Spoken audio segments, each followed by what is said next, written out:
আমাদের সমাজে কিংবা পরিবারে যখন কেউ কোনো বিপদে পড়ে বা সমস্যার সম্মুখীন হয়, তখন আমরা অনেকেই একটা কমন কথা বলে থাকি যে আমি তো আছি, কোনো চিন্তার দরকার নাই। আসলে আমি তো আছি এই কথাটি শুধু মুখের বলি নয়, এটি একটি প্রতিশ্রুতি, একটি আস্থা ও একটি দায়িত্ব বটে। কিন্তু দুঃখজনকভাবে অনেক সময় দেখা যায় এই কথাটি শুধু সান্ত্বনার জায়গায় সীমাবদ্ধ থেকে যায়, বাস্তবে পাশে দাঁড়ানো হয় না।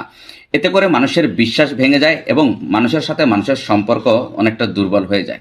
তাই আমরা যদি কাউকে বলে থাকি যে আমি তো আছি, কোনো চিন্তার দরকার নাই, সেই কথাটি যেন শুধু মুখের কথা নয়, বরং কাজে প্রমাণিত হয়।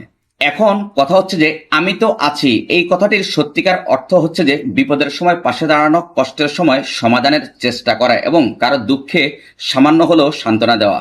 তাই আমাদের সবার উচিত মুখের কথা নয়, কাজে প্রমাণ করা। কারণ শুধু মুখের কথা দিয়েই যথেষ্ট নয়, কাজ দিয়েই মানুষের আস্থা অর্জন করা সম্ভব। Thanks for watching.